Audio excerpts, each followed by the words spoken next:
Hey everybody, welcome back, welcome back. Glad that you're here. So today's video is, what does Nike stand for? So if many of you already know, today Nike severe ties with Kyrie Irving. This is nothing new. Kyrie and many of his endorsement deals have been on shaky ground since last year when he chose not to get vaccinated and sit out for part of the season. Watching Nike, I think the biggest question anybody would have recently coming out of there is this decision to separate from Kyrie Irving. I know it was reaching the end of his contract, but that was a pretty hot button topic. What do you think? I guess from the company's perspective, but just your own perspective too on this, that decision. Well, Kyrie stepped over the line. It's kind of that simple. And so he made some statements that we just can't abide by, and that's where we ended the relationship. And yeah, I was fine with that. The decision with Kyrie, as you said, he crossed a line. Did he have a chance to step back? Because it seems like the Nets had given him plenty of opportunities to apologize. Was that the same situation? Yeah, same situation. He was dug in. So is there no going back at this point? Was that like... I would doubt that we would go back, but yeah. So that's. But I don't know. Now, while Kyrie Irving will go on to apologize several times, he didn't do it in a subservient fashion that white America, especially white capital, deems appropriate. This is what they wanted to see from him. I'm Jalen Rose, and I would like to apologize. I'm Jalen Rose, and I would like to apologize. I'm Jalen Rose, and I would like to apologize for a comment I made earlier on NBA Council. So it is what it is. They didn't get the buck break Kyrie, so I guess they're going to try everything in their powers to humiliate him. But hey, that's how it goes. This endorsement drop comes on the cusp of Nike releasing the Kyrie 8. And by the way, Kyrie does, or he did, have the top selling basketball shoe on the market. Even if we take Phil Knight's words at face value and say Kyrie crossed the line, even though it was never specified what Kyrie said or Kyrie did that crossed the line, we're just going to take it that Phil Knight felt whatever he did was anti-Semitic. Okay. So this led me to believe, what does Nike stand for? Because Nike has been dealing with controversy surrounding its business practice and its athletes since its inception. Great article by the Wall Street Journal, and what this article really shows is Nike doesn't have a way how they deal with scandals. Up first, you got Tiger Woods. Nike stood by Tiger Woods when he was going through his sexcapade scandal, ended up getting divorced by his wife, going through rehab. Nike stood by him, and he kept his signature deal. Up next, you got Kobe Bryant. Kobe Bryant caught the sexual assault allegations in Colorado. While Nike did stand by him, they took his name off his signature shoe until that blew over. Next up is Lance Armstrong. Nike backed the cyclist over years of allegations that he used performance-enhancing drugs. The company dumped him in October 2012, shortly after the U.S. anti-doping agency issued a report detailing a years-long doping scheme. Neymar. Nike split with the Brazilian soccer star last year after the company began investigating sexual assault allegations made by an employee. Neymar denied the allegation. A spokeswoman said he and Nike split for they had their own reasons, right? Joe Paterno. Nike defended the late Penn State football coach after a former assistant was accused and convicted in 2012 of sex abuse. That was Coach Sandusky. And if you notice, like, Nike stands by most of these athletes to the end until the preponderance of evidence is just too much, and then public appeal says you got to get rid of these people. You have Alberto Salazar. Nike shut down an elite training group run by the track coach in 2019 after he was given a 4-year ban by the U.S. anti-doping agency for doping conduct.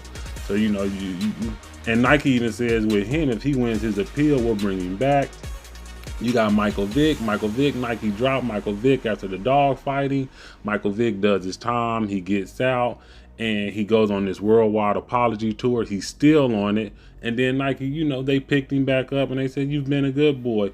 Oscar Pistorius. This is a real interesting case. This is straight out of a James Patterson novel, Law and Order or something. Y'all really got it. Like, just this small section won't do it justice. This man killed his live-in girlfriend, and he said it was because he thought it was an intruder. And then last but not least, you got Cristiano Ronaldo, who is still with Nike after some rape allegations surfaced.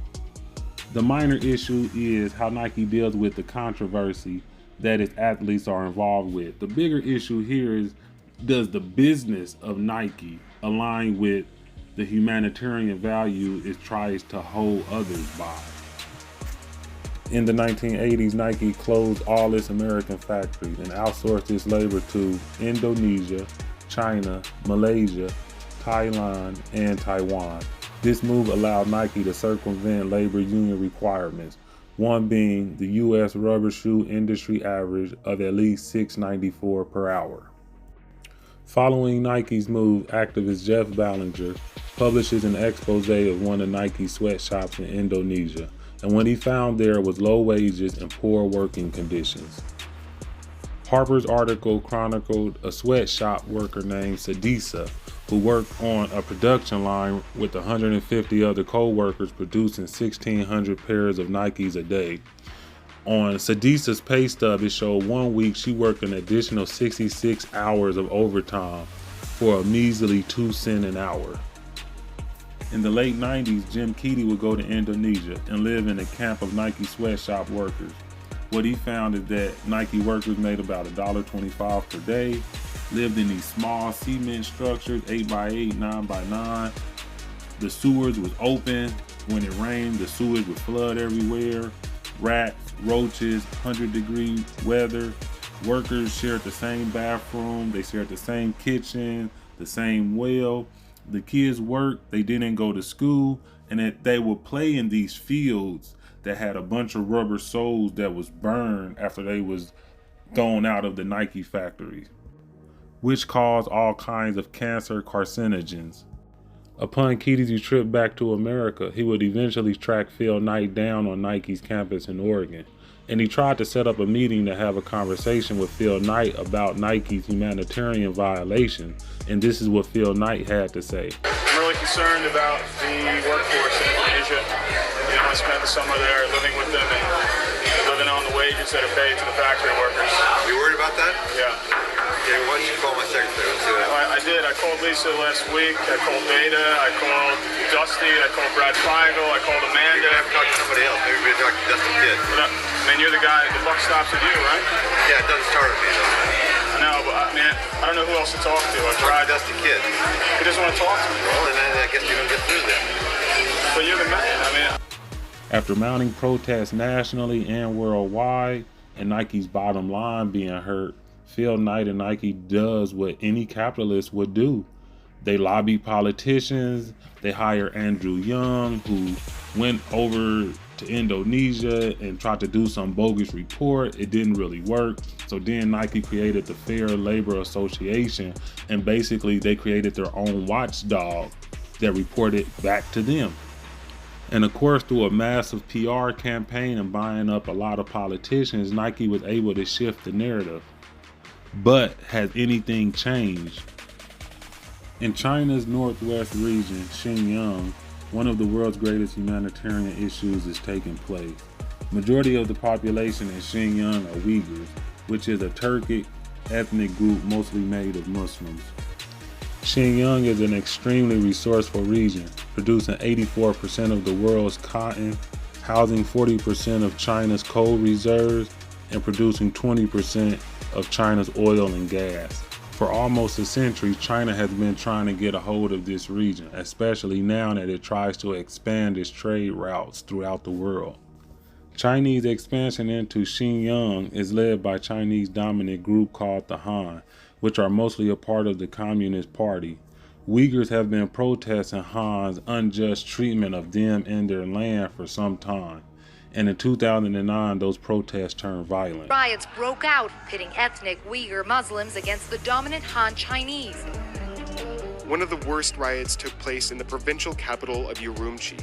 About 200 people were killed and hundreds injured during the unrest. In 2016 and 2017, China enacted de-extremification policies aimed at the Muslims. And these policies ban Muslim practices like wearing a hijab, wearing a burqa, having a long beard, praying. One person was even locked up for having somebody in prostration on their phone. To buttress China's new policy, China built massive internment camps. And today, over 1 million Uyghurs are incarcerated in these camps. Outside of the camps, China uses technology to control and monitor Uyghur movement. Inside the camps that China calls re-education camps, inmates complain of torture, rape, injections to make prisoners docile, which led to women being sterile, and forced labor. And guess who benefits from the forced labor? And Uyghur forced labor isn't just used in Xinjiang. Uyghurs are being shipped all throughout China to work in various factories. Phil Knight got some nerve talking about Kyrie crossed the line and ain't no coming back. If there was a line to be crossed, Nike and Phil Knight crossed it a long time ago. The hypocrisy that Nike and Phil Knight thinks they can weigh in on Kyrie Irving and be some type of moral barometer. Man, if y'all don't get out of here, y'all habitual humanitarian offenders. And don't just think Nike handles bad business abroad. Let's bring it back local to the Jordan shoe. Marketed to young black kids, the Jordan shoe quickly became the most sought after shoe in America. And while the shoes was unaffordable to many, a new cultural violence emerged around the shoe. Young black men were being killed left and right, just so someone can claim prize to a shoe that cost Nike pennies to make. And how did Nike respond to this violence surrounding its most prized possession? Did it invest in black communities? Did it lower the price of the shoes? Did it temporarily take the shoes off the market? Did it do anything to try to stop young black men from dying over these shoes? Nah, it just continued to pump out more shoes and raise the prices greater and greater and greater.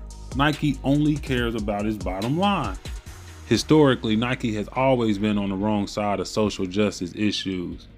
And that didn't change when Colin Kaepernick stood up for police brutality in American freedmen communities. This is what Colin Kaepernick initially had to say. Things that need to change.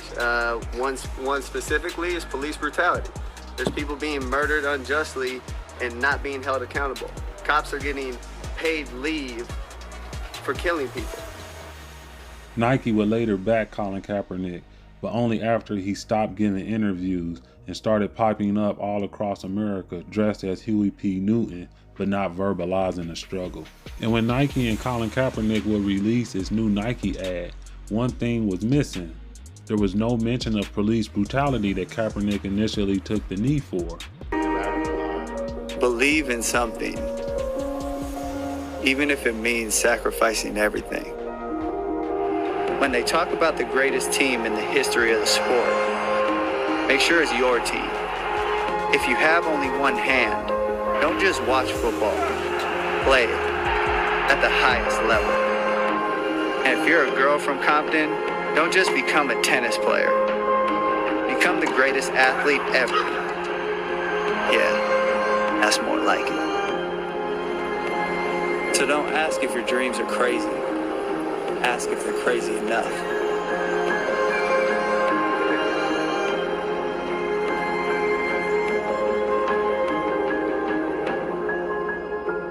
Whether you like Nike or not, Nike has no business trying to tell anybody when they've crossed the line. Nike doesn't care about morality. Nike only cares about its bottom line. The only thing Nike stands for is money. Let me know what you guys think in the comment section. Should Nike be able to weigh in on social issues? How do you feel with Phil Knight's statements about Kyrie? Thank you all for listening. Please like, share, and subscribe.